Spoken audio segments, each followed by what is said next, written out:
Bismillahirrahmanirrahim. Assalamualaikum warahmatullahi wabarakatuh. Selamat pagi teman-teman hadirin yang berada di studio Muni Harian Fajar. Ini adalah serial kedua, moderasi kebangsaan. Ada fenomena yang sampai sekarang terjadi di masyarakat kita. Mereka cenderung masih belum terlalu begitu paham dengan beragam aliran sebenarnya yang ada di yang hidup sebenarnya di tengah-tengah kita. Dan ada yang semacam memaksakan kehendak untuk kebenaran satu versi. Ini kan menjadi masalah kita semua. Itu baru di internal kita secara satu agama. Belum lagi suara-suara dari teman-teman lain yang minoritas lain yang sampai sekarang merasa belum terpenuhi hak-haknya dalam menjalankan ibadah secara terbuka dan secara bebas. Iya. Terima kasih banyak. Assalamualaikum warahmatullahi wabarakatuh. Waalaikumsalam. Selamat pagi, salam sejahtera untuk kita semua. Om Swastiastu, Namo Buddhaya. Sebenarnya dari berbagai penelitian, kalau kita mau lihat, di Indonesia ini selain yang kita kenal dari 6 agama itu, jadi istilah 6 agama resmi itu sebenarnya tidak ada ya, di dalam konteks kenegaraan kita. Memang di dalam PNPS nomor 1, itu ada 6 agama disebut di situ, tetapi di dalam penjelasan PNPS itu sebenarnya disebutkan bahwa 6 agama yang disebut di situ itu hanya contoh. Ya, jadi tidak berarti bahwa kemungkinan agama-agama lain yang ada itu tidak memiliki pengakuan dari negara. Dia diakui, tapi dalam beberapa hal memang belum bisa dilayani ya sepenuhnya oleh negara itu dalam konteks pelayanan dalam berbagai hal terhadap agama-agama selain 6 agama yang ada tersebut.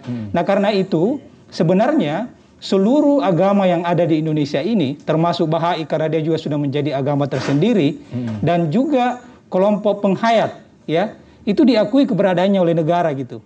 Dan sangat wajar kalau misalnya seorang menteri agama yang bukan hanya menteri agama Islam tapi dia menteri seluruh agama, ya mengucapkan selamat kepada seluruh agama-agama yang ada di Indonesia. Dan itu perlu dibudayakan kalau menurut saya ya, tidak hanya kepada Bahai tapi juga kepada agama-agama lain yang juga secara ini belum tertera di dalam PNPS nomor 1 itu. Nah kalau dalam penelitian kami khusus untuk konteks Indonesia Timur ini, selain 6 agama yang kita kenal, itu juga banyak agama-agama dari komunitas-komunitas lokal ya, yang saya kira juga perlu mendapatkan semacam rekognisi ya, pengakuan terhadap keberadaan mereka. Dari agama-agama lokal ini sebenarnya kan dia tidak terlalu membutuhkan, bukan tidak membutuhkan dalam tanda kutip ya, bahwa negara harus melayani mereka dalam berbagai hal. Cukup saja misalnya negara itu memberikan pengakuan terhadap keberadaan mereka dan melindungi hak-haknya untuk menjalankan segala keyakinan yang mereka miliki. Itu saja yang mereka sebenarnya inginkan. Dulu sebelum saya di Litbang, saya di satu lembaga advokasi pendidikan rakyat, itu pernah menelusuri berbagai komunitas di Sulawesi Selatan ini. Ada komunitas Tolotang ya, ada komunitas yang punya kepercayaan Tolotang. Kajang sebelum misalnya memilih Islam itu juga disebut dengan Patuntung. Ada Alutudolo, Aluta dan sebagainya. Nah ini sebenarnya kekayaan dari keberagaman agama kita yang ada di Indonesia, yang menurut para peneliti itu sebenarnya kalau kita mau lacak itu hampir lebih dari 200 etnis di Indonesia dan memiliki semua kepercayaan, memiliki keyakinan-keyakinan lokal, dan ini tentu saja kekayaan yang perlu kita hargai gitu. Nah dalam konteks moderasi beragama sebenarnya salah satu hal yang penting itu adalah pengakuan terhadap hak-hak keberagamaan setiap kelompok yang ada di Indonesia. Jadi hak-hak mereka itu sebagai manusia yang memiliki hak paling dasar untuk memilih agama, itu harus diakui. Itu sebenarnya salah satu titik penting dari konteks moderasi beragama ini gitu. Dan itu sudah dijalankan. Kalau untuk pengakuan negara terhadap agama-agama dan aliran kepercayaan itu sudah tergambar sekarang. Ya, kalau kita lihat dari proses proses perjalanan bangsa ini dalam pengakuan terhadap kelompok-kelompok agama minoritas itu memang ada pasang surut ya. Ada pasang surut di dalam proses pengakuan itu, mulai dari Orde Lama sampai Orde Baru terus masuk di zaman reformasi ini.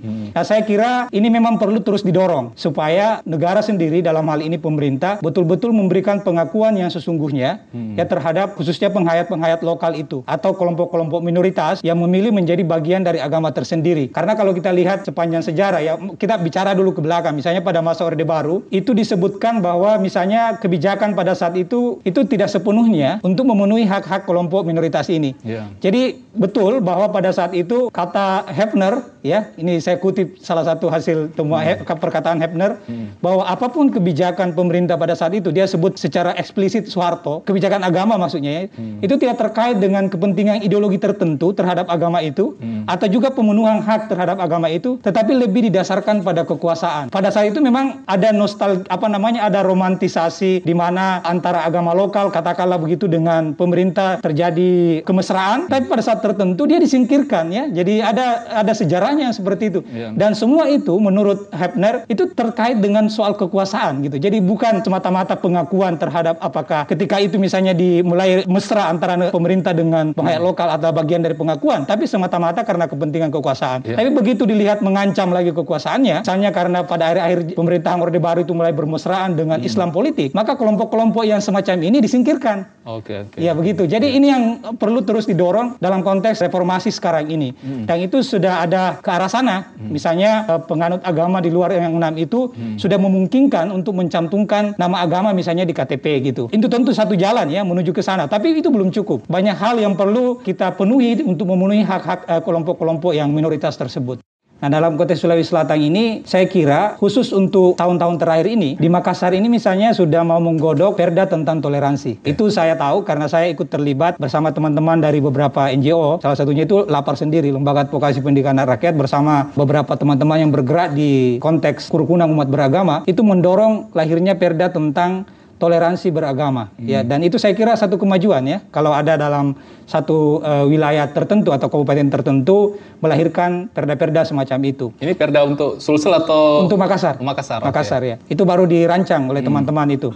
Nah, tetapi memang dalam beberapa catatan yang kita temukan, memang ada beberapa kasus-kasus yang menunjukkan bahwa perhatian kita terhadap pemenuhan hak-hak kelompok, khususnya kelompok minoritas. Ya, jadi saya tidak menspesifikkan kepada pemerintah, tapi seluruhnya ya, mulai dari pemerintah dan masyarakat secara umum, beberapa kelompok, itu memang belum mengakui secara sepenuhnya kelompok-kelompok yang minoritas tersebut. Nah, ini saya kira ini yang penting menjadi catatan bagi kita. Sehingga ke depannya, kerja-kerja seperti yang dilakukan atau yang dirancang oleh katakanlah pemerintah Kota Makassar ini yang ingin merancang perda tentang toleransi, itu perlu didorong gitu. Dan perlu juga dilakukan bukan hanya di tingkat kabupaten, tapi harus sampai ke tingkat provinsi. Dan bahkan ada beberapa riset yang misalnya menemukan, misalnya Setara Institute, itu bahkan menempatkan misalnya salah satu kota di Sulawesi Selatan ini sebagai di bawah 10 terbawa dari soal toleransi beragama. Tapi itu menjadi cambuk saya kira.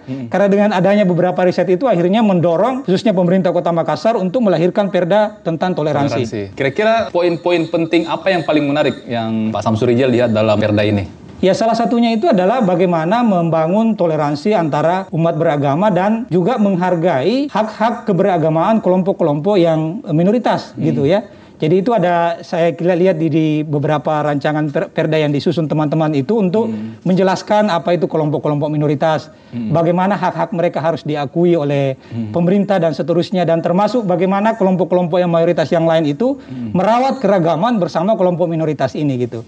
Nah, itu saya kira poin yang menarik ya, karena ya sekali lagi yang paling penting dari kelompok minoritas ini adalah rekognisi. Jadi ada semacam politik of recognition. Jadi politik pengakuan terhadap kelompok-kelompok minoritas yang ada. Nanti setelah itu baru disusul dengan politik of representation, politik of distribution, dan seterusnya gitu. Tapi yang paling penting itu dulu tadi. Pengakuan dulu. Karena dengan pengakuan itu berarti ada keinginan dari pemerintah untuk melindungi hak beragama mereka gitu. Jadi misalnya kalau ada kelompok-kelompok lain, kan tugas negara sebenarnya di situ ya. Tidak mengintervensi terlalu jauh cara beragama seseorang. Tapi ketika misalnya dalam konteks negara yang beragam ini ada kelompok yang kemudian tidak setuju dengan cara beragama kelompok yang lain, negara harus menjadi fasilitator di situ dan melindungi mereka atau kelompok-kelompok yang mengalami persekusi atau mengalami misalnya diskriminasi dan penyingkiran. Kira-kira begitu. Oke, ini yang menarik Pak Samsur Rijal, soal kelompok yang mengintervensi kepercayaan aliran keagamaan. Dan itu kan sangat marak kita lihat di Indonesia, terutama terhadap teman-teman dari aliran Ahmadiyah dengan Syiah, kalau kita mau sebut, yang paling sering mendapatkan label sesat. Sejauh mana kira-kira pengaruhnya terhadap kerukunan hidup beragama kita? Kasus-kasus tersebutlah yang salah satu menjadi catatan dari beberapa riset yang menunjukkan grafik toleransi kita di Indonesia itu mengalami penurunan.